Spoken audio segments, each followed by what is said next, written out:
한국 진짜 별거 아니구나? 국제해양안보 분석가의 한마디에 브리핑룸 전체가 고개를 끄덕였습니다. 해협에 일한 혁명수비대 고속정 수십 척이 포위망을 형성했고 한국 선원이 탑승한 유조선은 납포된 지 이미 6시간째, 동맹국도 포기한 절체절명의 상황이었습니다. 체급도 모르고 설치면 지도에서 사라지는 거야. 어택! 이란 작전 책임자는 비웃으며 2차 고속정 출동을 명령했습니다. 그런데 단 8시간 만에 한국 군함이 이란 포위망의 코앞까지 접근했습니다. 더 충격적인 건 이미 3일 전부터 작전 거리 안에 있었다는 사실입니다. 갑판 위 수십 명의 특수요원이 투입되었지만 한 발의 총성도 없었고 수십 척의 고속정은 조용히 물러났습니다. 어떻게 이것이 가능했을까요? 전 세계는 그날 밤에 한국을 어떻게 생각할까요? 지금부터 그 전말을 공개합니다. 저는 이안 프레더릭슨이라고 합니다. 46살이죠. 지난 15년간 국제해양과 에너지 안보를 다루는 민간 싱크탱크에서 분석가로 일해왔습니다. 제 책상 위에는 늘 3개의 모니터가 켜져 있었고 그중 하나는 항상 호르무즈 해협을 비추고 있었어요. 그날도 마찬가지였습니다. 2025년 7월 27일 오후 2시 워싱턴 DC의 제 사무실은 에어컨이 돌아가는 소리만 조용히 울리고 있었죠. 창밖으로는 여름 햇살이 쏟아지고 있었지만 저는 그 빛을 등진 채 화면만 응시하고 있었습니다. 위성 영상 속 호르무즈 해협은 언제나처럼 푸르고 고요해 보였어요. 하지만 저는 알고 있었습니다. 그 고요함이 얼마나 위태로운지를요. 오후 2시 35분 제 이메일함에 긴급 알림이 떨어졌습니다. 발신자는 중동 해역을 담당하는 정보 공유 네트워크였죠. 제목은 간단했어요. 유조선 납포 사건 발생. 저는 한숨을 내쉬며 이메일을 열었습니다. 이런 일이 처음은 아니었거든요. 호르무즈에서는 1년에 서너 번씩 이런 긴장이 반복됐습니다. 본문을 읽어내려가는데 한 문장이 눈에 확 들어왔습니다. 선원 구성 필리핀 국적 12명, 한국 국적 4명. 저는 무의식적으로 미간을 찌푸렸어요. 한국이라는 단어가 보이는 순간 머릿속에서 자동으로 몇 가지 시나리오가 돌아가기 시작했습니다. 그리고 그 시나리오들은 전부 비슷한 결말로 끝났죠. 외교적 항해, 조심스러운 협상, 긴 대기, 결국 타협. 저는 키보드에서 손을 떼고 등받이에 기댔습니다. 왜 또 한국이야? 말은 중얼거림에 가까웠지만 그 안에는 분명한 냉소가 섞여 있었어요. 저는 한국을 모르는 사람이 아니었습니다. 오히려 잘 안다고 생각했죠. 수년간 데이터를 보고 외교 문서를 읽고 국제회의에서 한국 대표들을 몇 번 만나본 적도 있었으니까요. 그들은 늘 정중했고 조심스러웠으며 자극적인 발언을 피했습니다. 중동 같은 곳에서 한국은 그저 휘말리는 쪽이었어요. 판을 흔드는 쪽이 아니라요. 저는 다시 화면을 향했습니다. 사건 개요를 정리한 문서가 하나씩 업데이트되고 있었어요. 납포 시각, 위치, 선박 정보, 이란 혁명수비대 개입 여부. 모든 게 예상 가능한 흐름이었습니다. 저는 마우스 휠을 천천히 돌리며 내용을 훑었죠. 그러다 문득 창밖을 바라봤습니다. 햇빛은 여전히 밝았고 거리는 평온했어요. 하지만 제 머릿속에서는 지구 반대편 바다가 계속 맴돌고 있었습니다. 좁은 해협, 뜨거운 공기, 무장한 고속정들. 그리고 그 한가운데 멈춰 선 유조선 한 척. 그 배 안에는 16명의 선원이 있었고 그중 4명은 한국인이었죠. 저는 커피잔을 들어 한 모금 마셨습니다. 이미 식어버린 커피였지만 별로 신경 쓰이지 않았어요. 오히려 그 미지근함이 제 기분과 묘하게 맞아떨어졌습니다. 뭐랄까, 이 사건 자체가 그렇게 느껴졌거든요. 뜨겁지도 차갑지도 않은 그냥 또 하나의 사례, 또 하나의 숫자. 오후 3시쯤 동료 한 명이 제 책상 옆을 지나가며 물었습니다. 이안, 호르무즈 건 봤어? 응, 방금 봤어. 한국 선원 4명이래. 골치 아프겠는걸. 저는 고개를 살짝 끄덕였습니다. 뭐, 늘 그렇듯이 조용히 처리하겠지. 한국은 원래 그런 쪽이니까. 동료는 피식 웃으며 고개를 저었어요. 그러게. 애들 참 운도 없지. 맨날 이런 데 끼네. 그 말에 저도 웃음을 흘렸습니다. 악의는 없었어요. 그냥 사실을 말한 것뿐이었죠. 적어도 저는 그렇게 생각했습니다. 한국은 중동에서 늘 이런 식이었으니까요. 끼어들고 조용히 빠지고 기록으로만 남는. 저에게 한국은 그런 존재였습니다. 오후 4시가 되자 첫 공식 성명이 나왔습니다. 이란 측에서 발표한 짧은 문장이었죠. 안보 위협 차단 조치, 국제법 준수, 선원 안전 보장. 늘 듣던 말들이었어요. 저는 그 문장을 읽으며 다시 한번 한숨을 내쉬었습니다. 이제 남은 건 각국의 반응이었죠.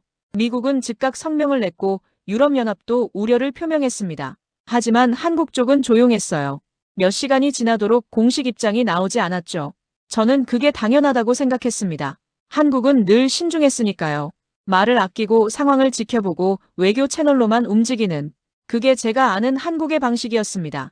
저는 노트에 몇 가지 메모를 적었어요. 예상 시나리오, 관련 국가들의 이해관계, 협상 가능 시점, 모든 게 제 머릿속에서 정리되고 있었습니다. 한국은 이 표의 한쪽 구석에 작은 글씨로 적혀 있었죠. 변수가 아니라 상수로요. 오후 5시, 저는 자리에서 일어나 창가로 걸어갔습니다. 워싱턴의 하늘은 여전히 맑았고 거리는 퇴근 시간을 향해 조금씩 분주해지고 있었어요. 저는 유리창에 비친 제 얼굴을 잠깐 바라봤습니다. 46살의 분석가, 15년간 같은 일을 해온 사람, 그리고 지금 지구 반대편에서 벌어진 또 하나의 사건을 그저 데이터로만 보고 있는 사람. 그때는 몰랐습니다. 이 사건이 제 모든 확신을 뒤흔들어 놓을 거라는 걸요. 그리고 제가 한국에 대해 알고 있다고 믿었던 모든 것들이 사실은 아무것도 아니었다는 걸요. 저는 다시 책상으로 돌아와 앉았습니다. 화면 속 호르무즈 해협은 여전히 고요했고 저는 여전히 관찰자였습니다. 적어도 그 순간까지는요. 다음 날 오전 10시, 저는 화상 브리핑 회의에 접속했습니다. 참석자는 모두 12명이었어요. 미국, 영국, 프랑스, 독일, 그리고 일본에서 각각 해양 안보 전문가들이 모였죠. 우리는 한 달에 2번씩 이런 식으로 정보를 공유했습니다. 호르무즈 해협 같은 민감한 지역에서 벌어지는 일들을 함께 분석하는 거였어요. 화면 속 얼굴들은 모두 익숙했습니다. 켄트 밀러도 그중 하나였죠. 그는 미 해군에서 중동 해역 연락 분석관으로 일하는 48살 남자였습니다. 군인 특유의 단정한 말투와 날카로운 시선을 가진 사람이었어요. 그가 먼저 입을 열었습니다. 어제 납포된 유조선건부터 시작하죠. 모두 보고 받으셨을 겁니다. 저는 고개를 끄덕이며 화면을 주시했어요. 켄트는 화면 공유를 시작했고 유조선의 항로와 납포 지점이 지도 위에 표시됐습니다. 붉은 점 하나가 호르무즈 해협 입구 근처에 찍혀 있었죠. 선원 구성은 필리핀 12명, 한국 4명입니다. 이란 측은 정례 검문이라고 주장하고 있지만 우리가 보기엔 명백한 억류예요. 영국 쪽 분석가가 끼어들었습니다. 한국 선원이 포함됐다는 게 흥미롭네요. 한국 정부 반응은 어떻습니까? 켄트가 잠깐 멈칫하더니 대답했어요. 아직 공식 성명은 없습니다. 외교부 대변인이 상황 파악 중이라고만 했죠. 그 순간 저는 자연스럽게 말을 보탰습니다. 한국은 원래 그렇습니다. 조심스럽게 접근하는 쪽이죠.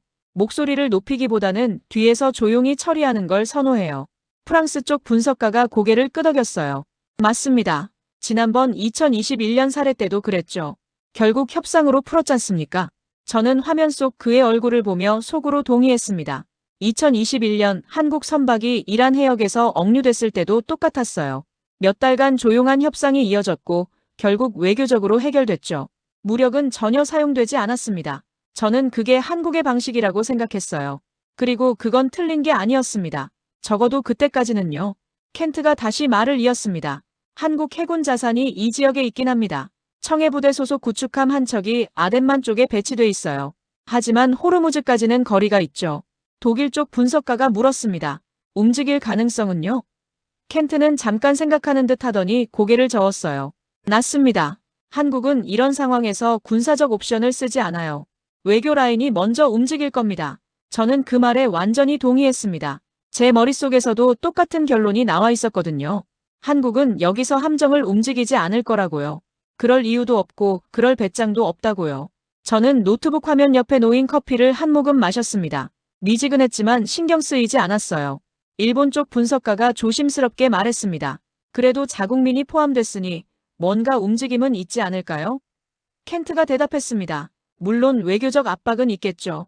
하지만 한국이 여기서 강하게 나갈 이유는 없습니다. 이란과의 관계도 있고 중동 전체 구도도 고려해야 하니까요. 저는 고개를 끄덕이며 메모를 적었어요. 켄트의 분석은 정확했습니다. 한국은 중동에서 에너지 수입에 의존하는 나라였죠.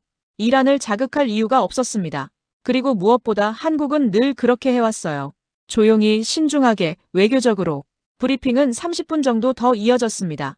다른 지역 이슈들도 다뤘지만 결국 대화는 계속 호르무즈로 돌아왔어요. 그만큼 이 지역이 중요했고 그만큼 긴장감이 높았습니다. 하지만 한국에 대한 평가는 변하지 않았죠. 모두가 같은 생각이었어요. 한국은 변수가 아니라고요. 회의가 끝나고 나서 저는 화면을 끈 채 잠시 생각에 잠겼습니다. 제 머릿속에는 지난 몇 년간 봐온 한국의 모습들이 떠올랐어요. 국제회의에서 만난 한국 외교관들, 데이터 속에서 본 한국 함정들의 움직임, 그리고 늘 조심스럽게 한 발 물러서 있던 그들의 태도. 저는 그들을 이해한다고 생각했습니다. 한국은 강대국 사이에 낀 나라였으니까요. 미국과 중국 사이에서, 일본과 북한 사이에서 늘 균형을 잡아야 했죠. 중동 같은 곳에서 목소리를 높일 여유가 없었던 겁니다. 저는 그게 현실적인 선택이라고 봤어요. 그리고 그건 약점이 아니라 전략이라고 생각했습니다. 하지만 동시에 저는 속으로 우월감 같은 걸 느끼고 있었어요. 말하지 않았지만 제 안에는 분명 그런 감정이 있었습니다. 한국은 결국 이 판에서 주인공이 될 수 없다는 생각. 지켜보는 쪽이지 움직이는 쪽이 아니라는 확신. 저는 그게 사실이라고 믿었습니다. 오후 1시쯤 저는 점심을 먹으러 사무실 밖으로 나갔어요. 워싱턴의 거리는 여전히 밝고 붐볐습니다. 샌드위치 가게에서 주문을 하고 기다리는 동안 저는 휴대폰으로 뉴스를 확인했죠. 호르무즈 유조선 납포 사건은 이미 국제뉴스 헤드라인에 올라 있었습니다. 하지만 한국에 대한 언급은 거의 없었어요. 대부분 미국과 이란의 긴장, 유럽의 우려, 석유 가격 변동 같은 내용들이었죠. 한국은 그저 선언 명단 속 숫자로만 존재했습니다. 저는 그게 당연하다고 생각했어요. 샌드위치를 받아들고 사무실로 돌아오는 길에 문득 하늘을 올려다봤습니다. 구름 한 점 없는 맑은 하늘이었어요. 저는 그 하늘 아래 어딘가에서 16명의 선원들이 배 안에 갇혀 있다는 걸 알고 있었습니다. 하지만 그건 여전히 멀게만 느껴졌죠. 사무실로 돌아와 자리에 앉았을 때 제 확신은 더 단단해져 있었습니다. 한국은 여기서 아무것도 하지 않을 거라고요. 못하는 게 아니라 안 하는 거라고요. 그게 그들의 방식이니까요. 저는 모니터를 켜고 다시 위성 영상을 확인했습니다. 호르무즈 해협은 여전히 조용했고 모든 게 제자리에 있는 것처럼 보였어요. 저는 샌드위치를 한 입 베어 물며 생각했습니다. 이 사건도 결국 조용히 끝나겠죠. 그렇게 믿었습니다. 오후 3시 저는 책상에 앉아 과거 사례들을 다시 훑어보고 있었습니다. 화면에는 지난 10년간 호르무즈 해협에서 벌어진 선박 억류 사건들이 연대순으로 정리돼 있었어요. 23건, 그중 한국과 관련된 건이 5건이었죠. 저는 마우스 휠을 천천히 돌리며 각 사례를 다시 읽었습니다. 2011년 삼성케미칼로 억류. 당시 한국은 외교부 차관을 테헤란에 급파했고 석 달간의 협상 끝에 선원들을 데려왔죠. 2016년 한진오션스타워. 이때도 비슷했어요. 조용한 협상, 긴 대기, 결국 외교적 해결. 2021년 한국 케미칼 운반선. 이건 더 길었습니다. 넉 달이 걸렸죠. 저는 패턴을 보고 있었어요. 명확한 패턴이었습니다. 한국은 절대 군사적 옵션을 쓰지 않았어요. 항상 외교가 먼저였고 인내가 그 다음이었습니다. 그리고 결과는 늘 같았죠. 선원들은 돌아왔고 사건은 조용히 마무리됐습니다. 저는 등받이에 기대며 천장을 바라봤어요.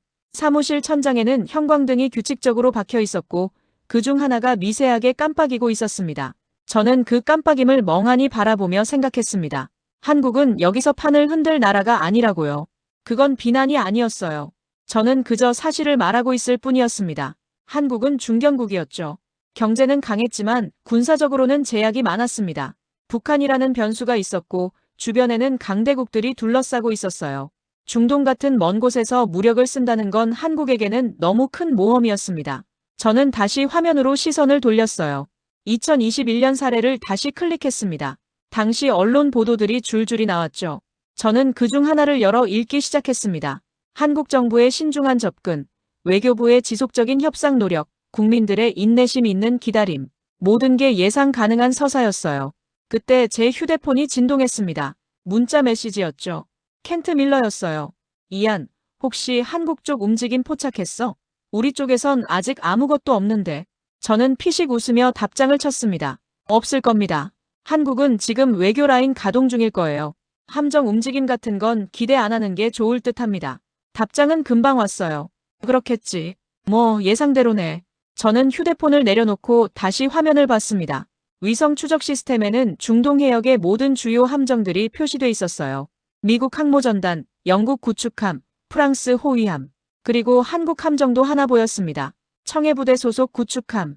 위치는 아덴만 동쪽 끝이었죠. 저는 그 점을 클릭해서 상세 정보를 확인했어요.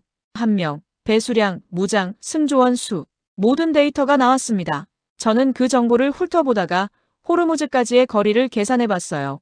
대략 1200캐리. 24노트로 간다면 이틀은 좋게 걸릴 거리였습니다. 움직일 리가 없지. 저는 혼잣말을 중얼거렸어요.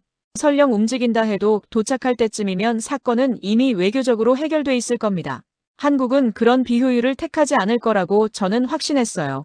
오후 4시쯤 저는 커피를 한 잔 더 타러 사무실 복도로 나갔습니다. 복도 끝에 있는 작은 휴게실에서 커피 머신이 윙윙거리는 소리가 들렸어요. 저는 종이컵에 커피를 받으며 창밖을 바라봤습니다. 워싱턴의 오후는 여유로웠어요. 그 순간 문득 이상한 기분이 들었습니다. 뭐랄까 너무 조용하다는 느낌이었죠. 호르무즈에서는 지금 유조선이 억류돼 있고 16명의 선원이 갇혀 있는데 여기는 너무 평온했어요. 저는 커피를 한 모금 마시며 그 괴리감을 느꼈습니다. 하지만 곧 그 기분은 사라졌어요. 이건 제 일이었어요. 저는 15년간 이런 식으로 일해왔습니다. 멀리서 관찰하고 분석하고 보고서를 쓰는 것, 감정을 넣지 않고 데이터에만 집중하는 것, 그게 제 역할이었어요. 사무실로 돌아와 자리에 앉았을 때 새 이메일이 와 있었습니다. 유럽 쪽 분석가 네트워크에서 보낸 업데이트였죠. 이란 측 공식 입장이 다시 나왔다는 내용이었어요. 저는 첨부 파일을 열어 읽었습니다. 해당 선박은 정당한 절차에 따라 검문 중이며 모든 선원의 안전은 보장되고 있다. 저는 코웃음을 쳤어요. 늘 듣던 말이었습니다. 저는 그 문장을 복사해서 제 분석 문서에 붙여넣었죠. 그리고 아래에 제 코멘트를 추가했습니다. 한국 정부는 외교적 채널을 통한 해결을 시도할 것으로 예상됩니다. 군사적 옵션 가능성은 매우 낮음. 저는 그 문장을 다시 읽어봤어요. 확신에 찬 문장이었습니다. 그리고 그 확신은 틀리지 않았죠. 적어도 과거 사례들을 보면요. 저는 저장 버튼을 누르고 화면을 최소화했습니다. 오후 5시가 가까워질 무렵 저는 오늘 할 일을 거의 마친 상태였어요. 보고서 초안은 완성됐고 데이터는 정리됐습니다. 호르무즈 상황은 여전히 제자리였고 한국 쪽에서는 여전히 아무 움직임이 없었죠. 저는 모니터를 끄며 만족스러운 기분을 느꼈습니다. 모든 게 예상대로였어요. 위기는 남의 일처럼 느껴졌고 제 분석은 정확했습니다. 저는 가방을 챙기며 자리에서 일어났어요. 퇴근길 엘리베이터 안에서 저는 휴대폰으로 마지막으로 뉴스를 확인했습니다. 호르무즈 사건은 여전히 톱뉴스였지만 한국에 대한 언급은 없었어요. 저는 화면을 끄고 주머니에 휴대폰을 넣었습니다. 밖으로 나오니 저녁 공기가 상쾌했어요.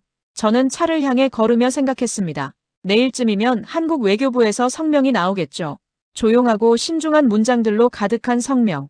그리고 그 뒤로는 긴 협상이 이어질 겁니다. 저는 차 문을 열며 안심했어요. 모든 게 통제 가능한 범위 안에 있었으니까요. 그리고 한국은 제가 아는 그대로였으니까요. 그때는 몰랐습니다. 제 모든 확신이 곧 산산조각 날 거라는 걸요. 다음 날 아침 8시. 저는 평소보다 조금 일찍 사무실에 도착했습니다. 커피 한 잔을 들고 자리에 앉아 컴퓨터를 켰죠. 월요일 아침의 루틴이었어요. 주말 동안 쌓인 데이터를 확인하고 변화된 상황을 점검하는 것. 위성 추적 시스템이 부팅되는 동안 저는 이메일함을 열었습니다. 27개의 새 메일이 와 있었어요. 대부분은 자동 알림이었고 몇 개는 동료들의 주말 업데이트였습니다. 저는 하나씩 훑어보다가 한 제목에서 멈췄어요. 한국 해군 함정 항로 변경 감지. 발신 시각은 어젯밤 11시였습니다. 저는 그 메일을 클릭했어요. 자동 추적 시스템이 보낸 알림이었죠. 내용은 간단했습니다. 청해부대 소속 구축함, 기존 항로에서 이탈, 새로운 방위각 290도, 속력 증가 감지 25노트. 저는 미간을 찌푸렸습니다. 290도, 북서쪽이었어요. 저는 재빨리 위성 추적 화면으로 전환했습니다. 화면이 로딩되고 중동 해역 지도가 펼쳐졌죠. 저는 한국 함정의 아이콘을 찾았어요. 파란색 삼각형 하나가 화면 오른쪽 아래에 있었습니다. 아덴만이었죠. 하지만 위치가 어제와 달랐어요. 확실히 북서쪽으로 움직인 흔적이 보였습니다. 저는 마우스로 그 아이콘을 클릭했어요. 상세 정보가 떴습니다. 현재 위치, 속력, 방위각, 그리고 예상 경로. 저는 그 예상 경로를 따라 시선을 옮겼어요. 선은 계속 북서쪽으로 뻗어 있었고 그 끝은 호르무즈 해협이었습니다. 저는 숨을 멈췄어요. 잠시 화면을 응시하다가 천천히 의자 등받이에 기댔습니다. 아니, 이건 그냥 우연일 수도 있었어요. 전기 순찰 경로 변경일 수도 있었죠. 저는 스스로를 진정시키며 계산 도구를 열었습니다. 현재 위치에서 호르무즈까지의 거리, 약 800캐리. 현재 속력 25노트. 저는 계산기를 두드렸어요. 800을 25로 나누면 32시간. 하지만 함정은 계속 그 속력을 유지할 수 없었죠. 보급. 정비, 휴식. 저는 보수적으로 다시 계산했습니다. 도착 예상 시간 약 40시간. 저는 시계를 봤어요. 지금이 오전 8시였으니까 40시간 뒤면 내일 밤 자정쯤이었습니다. 저는 고개를 저었어요. 말도 안 됐습니다. 한국이 정말로 호르무즈까지 함정을 보낸다고요? 저는 다시 화면을 확인했습니다. 혹시 제가 잘못 본 건 아닐까 싶어서요. 하지만 데이터는 명확했어요. 방위각 290도, 속력 25노트, 예상 목적지 호르무즈 해협. 모든 게 일치했습니다. 잠시 후 제 휴대폰이 울렸어요. 켄트 밀러였습니다. 저는 전화를 받았죠. 이안, 지금 한국 함정 추적 데이터 보고 있어? 응, 방금 봤어. 켄트의 목소리에는 미묘한 긴장감이 섞여 있었어요. 이거 진짜야? 한국이 정말 호르무즈로 가는 거야? 저는 잠깐 침묵했습니다. 그리고 조심스럽게 대답했어요. 글쎄, 아직 확실하지 않아. 단순 경로 변경일 수도 있고. 경로 변경치고는 방향이 너무 명확한데. 게다가 속력도 높여놨잖아. 저는 화면 속 파란 삼각형을 다시 바라봤습니다. 켄트 말이 맞았어요. 이건 우연이라고 보기엔 너무 의도적이었죠. 좀 더 지켜봐야 할 것 같아. 몇 시간 뒤면 확실해질 거야. 알았어. 나도 계속 모니터링 할게. 뭔가 이상해. 전화가 끊겼습니다. 저는 휴대폰을 내려놓고 한숨을 내쉬었어요. 뭔가 이상하다는 켄트의 말이 머릿속에 맴돌았습니다. 저도 그렇게 느끼고 있었거든요. 오전 10시쯤 저는 다시 추적 화면을 확인했어요. 한국 함정은 여전히 같은 방향으로 움직이고 있었습니다. 속력도 그대로였죠. 25노트. 저는 다시 계산했어요. 이제 도착 예상 시간은 38시간으로 줄어들어 있었습니다. 내일 밤 10시. 저는 손가락으로 책상을 톡톡 두드렸어요. 뭔가 잘못됐다는 느낌이 들었습니다. 한국은 이렇게 움직이지 않았어요. 조용하고 신중하고 외교적인 접근. 그게 제가 아는 한국이었죠. 하지만 지금 화면 속 데이터는 제 모든 예상을 벗어나 있었습니다.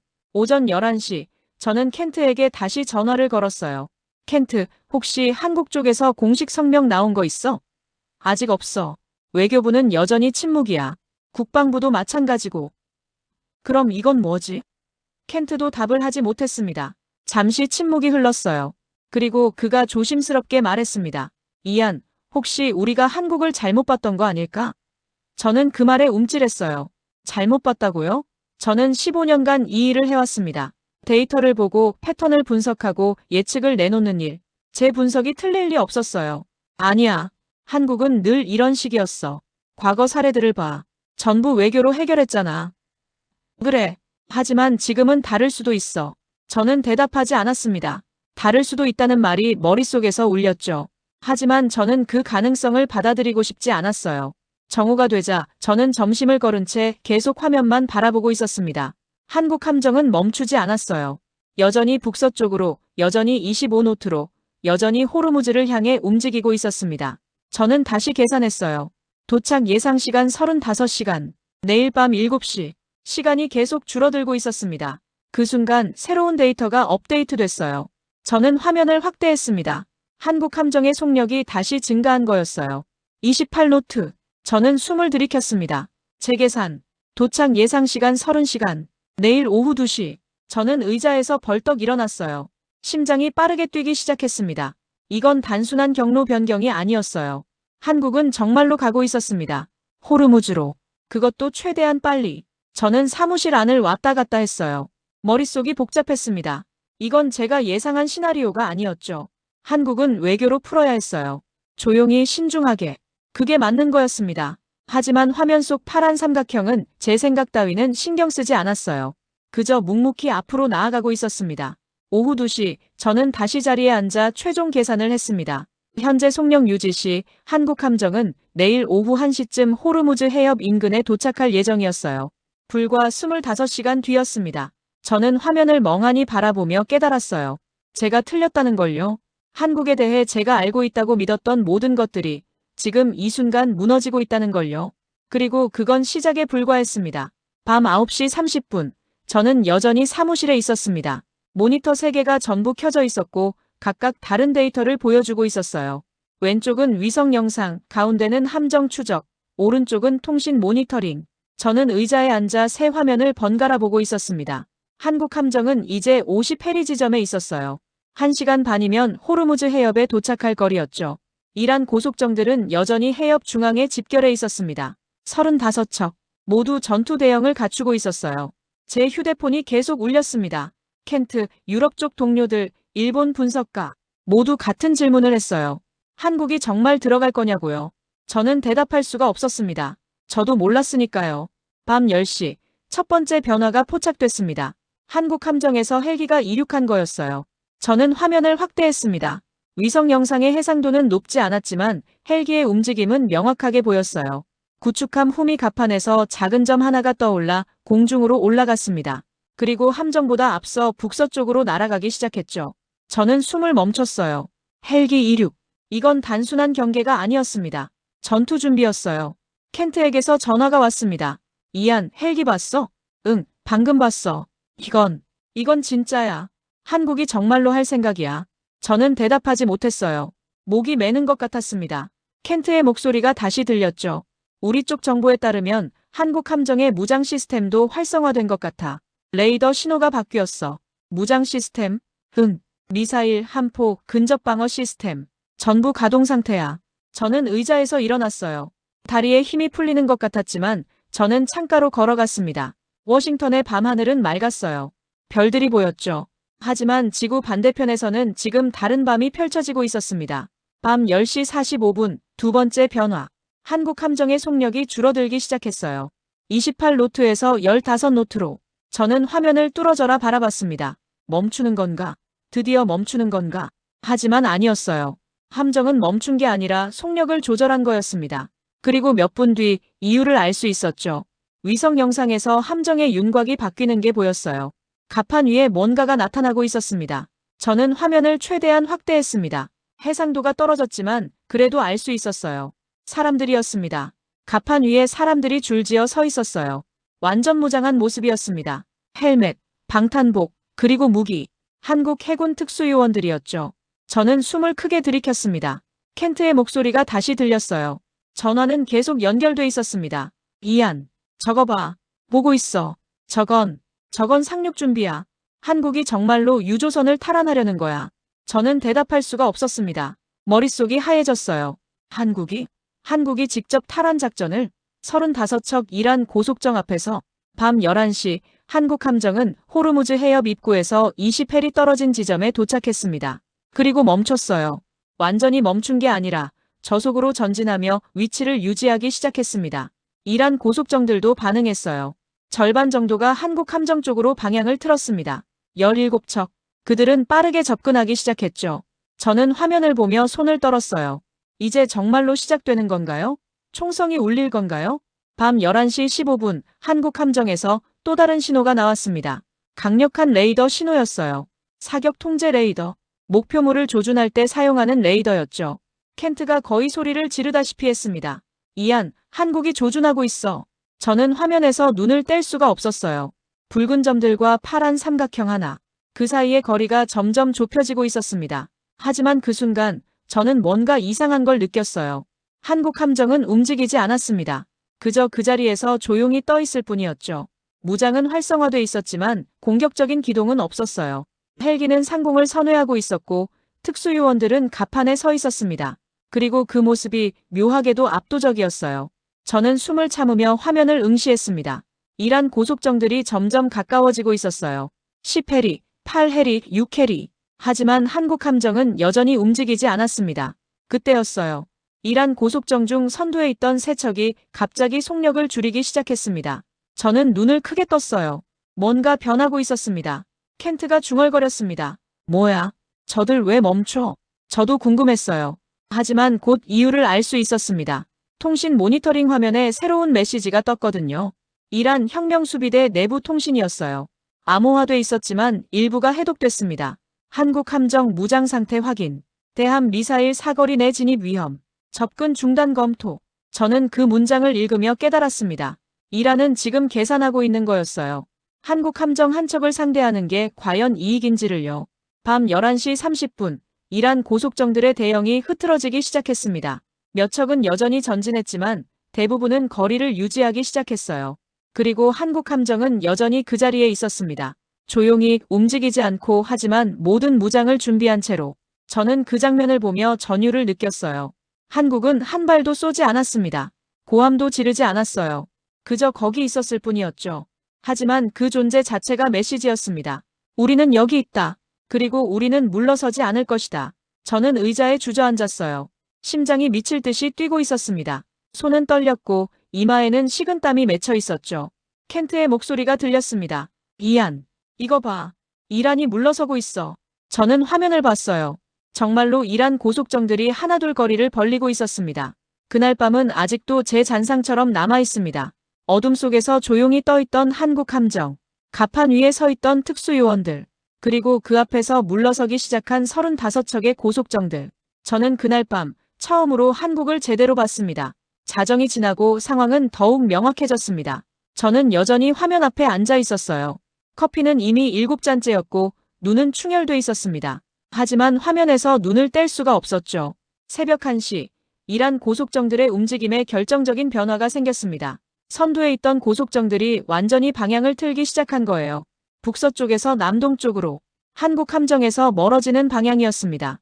저는 마우스로 각 함정의 궤적을 따라갔어요. 하나, 둘, 셋. 10척이 넘는 고속정들이 철수하고 있었습니다. 켄트는 여전히 전화선 너머에 있었어요. 확실해. 이란이 물러나고 있어. 저는 대답 대신 한숨을 내쉬었습니다. 믿을 수가 없었어요. 35척이나 되는 고속정들이 함정 한 척 앞에서 물러서고 있다니. 새벽 2시, 더 결정적인 정보가 들어왔습니다. 이란 혁명수비대 내부에서 공식 철수 명령이 내려진 거였어요. 통신 모니터링 화면에 메시지가 떴습니다. 모든 함정, 기존 위치로 복귀하라. 불필요한 충돌 회피. 외교 채널 가동 예정. 저는 그 문장을 읽고 또 읽었습니다. 외교 채널. 결국 이란도 협상 테이블로 나온다는 뜻이었어요. 하지만 그건 한국이 외교만으로 끌어낸 결과가 아니었습니다. 한국 함정이 거기 있었기 때문이었죠. 무장한 채로, 물러서지 않은 채로. 켄트가 조용히 말했습니다.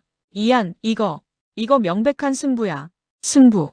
그 단어가 제 머릿속에서 울렸어요. 저는 고개를 끄덕였습니다. 켄트 말이 맞았어요. 총성은 없었지만 승부는 끝난 거였습니다. 새벽 3시, 한국 함정의 움직임에도 변화가 생겼어요. 특수요원들이 갑판에서 철수하기 시작했습니다. 헬기도 함정으로 돌아왔죠. 하지만 함정 자체는 여전히 그 위치에 머물러 있었어요. 저는 그 모습을 보며 깨달았습니다. 한국은 끝까지 경계를 늦추지 않고 있는 거였어요. 이란이 완전히 철수할 때까지, 유조선의 안전이 보장될 때까지. 새벽 4시 유럽 쪽에서 긴급 브리핑 요청이 왔습니다. 저는 화상회의에 접속했어요. 참석자들의 얼굴은 모두 피곤해 보였지만 눈빛만큼은 또렷했습니다. 영국 쪽 분석가가 먼저 말했어요. 믿을 수가 없네요. 한국이 해냈어요. 프랑스 쪽에서 고개를 끄덕였습니다. 이란이 완전히 물러섰습니다. 고속정들은 전부 기지로 복귀 중이에요. 일본 분석가가 조심스럽게 물었습니다. 그럼 이제 협상이 시작되는 건가요? 켄트가 대답했어요. 벌써 시작됐을 겁니다. 비공식 채널로요. 한국이 군사적 압박을 유지하고 있으니 이란도 테이블에 나올 수밖에 없어요. 저는 듣고만 있었습니다. 말을 할 수가 없었어요. 제 머릿속에서는 지난 이틀간의 모든 장면들이 빠르게 지나가고 있었거든요. 유조선 납포. 한국은 아무것도 못할 거야 라고 말했던 제 모습. 브리핑에서 한국을 과소평가했던 동료들. 그리고 지금 이란을 물러서게 만든 한국 함정. 독일 쪽 분석가가 말했습니다. 우리가 한국을 완전히 잘못 봤던 것 같습니다. 그 말에 모두가 침묵했어요. 저도 마찬가지였죠. 잘못 봤다는 표현조차 부족했습니다. 저는 한국을 몰랐어요. 전혀 몰랐던 겁니다. 새벽 5시 첫 공식 성명이 나왔습니다. 이란 외교부에서 발표한 거였어요. 해당 유조선에 대한 검문이 완료됐으며 조만간 항해를 재개할 수 있도록 조치할 예정이다. 겉보기엔 그저 절차적인 문장이었어요. 하지만 저는 그 이면을 읽을 수 있었습니다. 이란이 물러선 거였죠. 한국의 압박 앞에서. 새벽 6시 한국 외교부에서도 성명이 나왔습니다.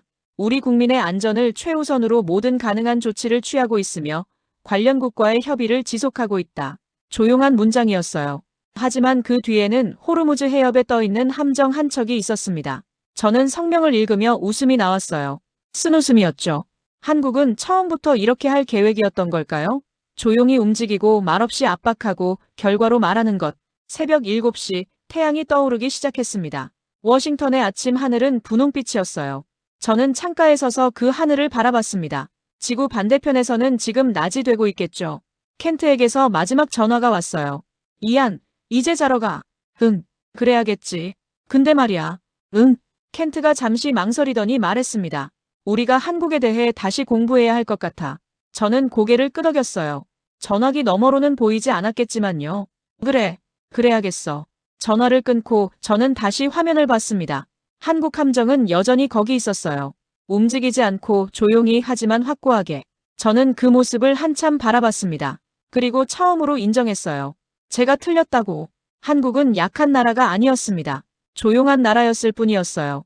하지만 필요할 때는 말없이 움직였고 그 움직임은 그 어떤 고함보다 강력했습니다.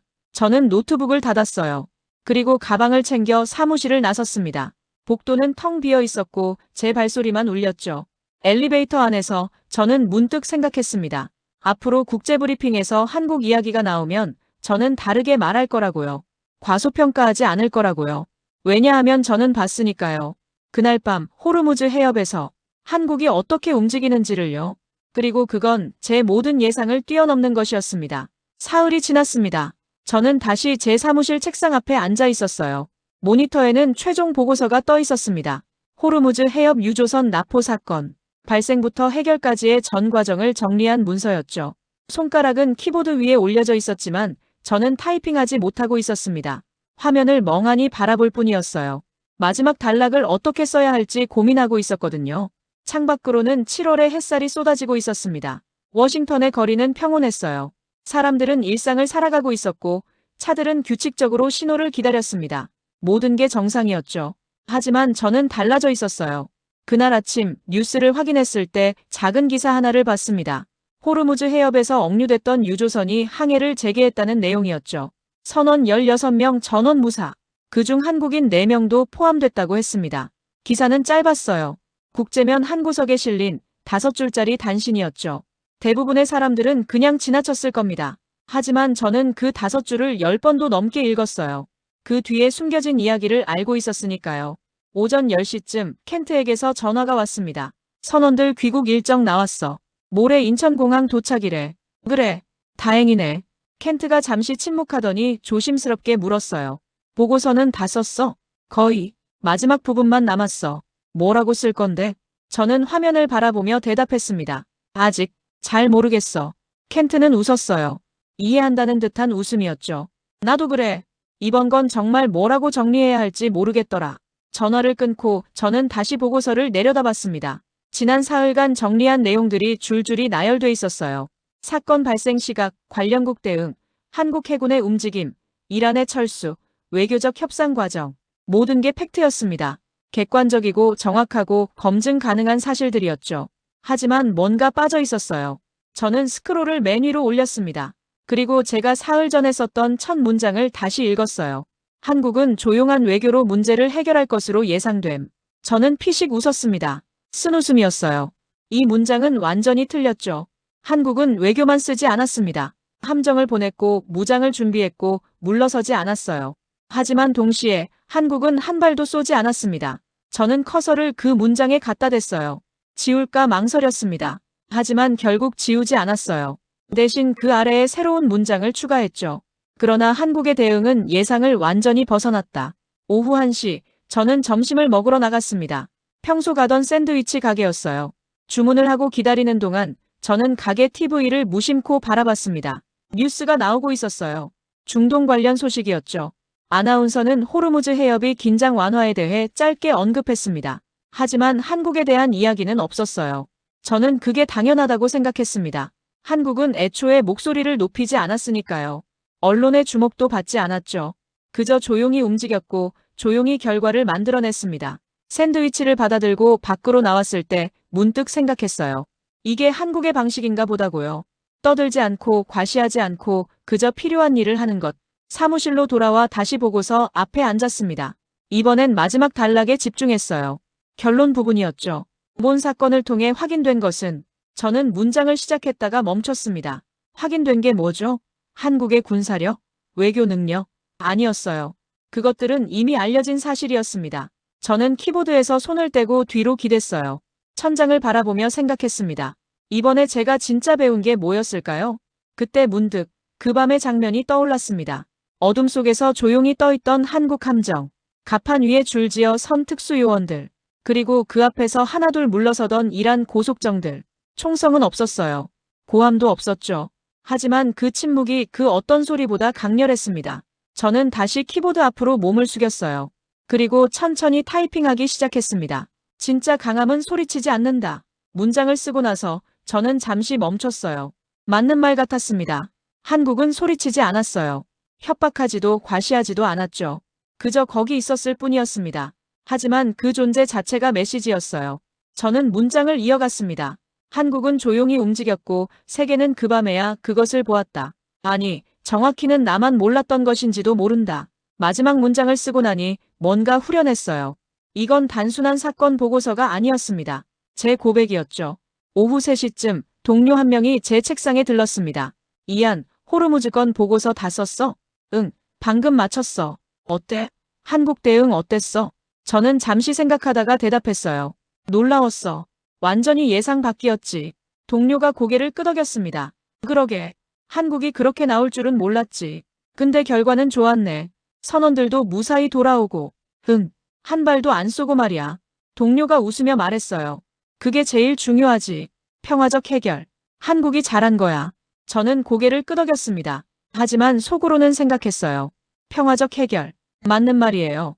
하지만 그 평화는 그냥 주어진 게 아니었습니다. 한국이 만들어낸 거였죠. 오후 5시, 저는 보고서를 최종 검토했습니다. 처음부터 끝까지 다시 읽으며 오타를 확인했어요. 그러다 다시 마지막 단락에 도달했습니다. 나는 그날 한국을 처음 제대로 보았다. 저는 그 문장을 여러 번 읽었어요. 그리고 지우지 않기로 했습니다. 이건 필요한 문장이었으니까요. 보고서를 저장하고 저는 이메일을 열었습니다. 수신자 목록에 국제분석가 네트워크 전원을 추가했어요. 제목은 간단하게 썼습니다. 호르무즈 해협 사건 최종 보고서. 첨부 파일을 넣고 발송 버튼 위에 마우스를 올렸습니다. 잠시 망설였어요. 이 보고서는 제 이전 분석들과는 달랐습니다.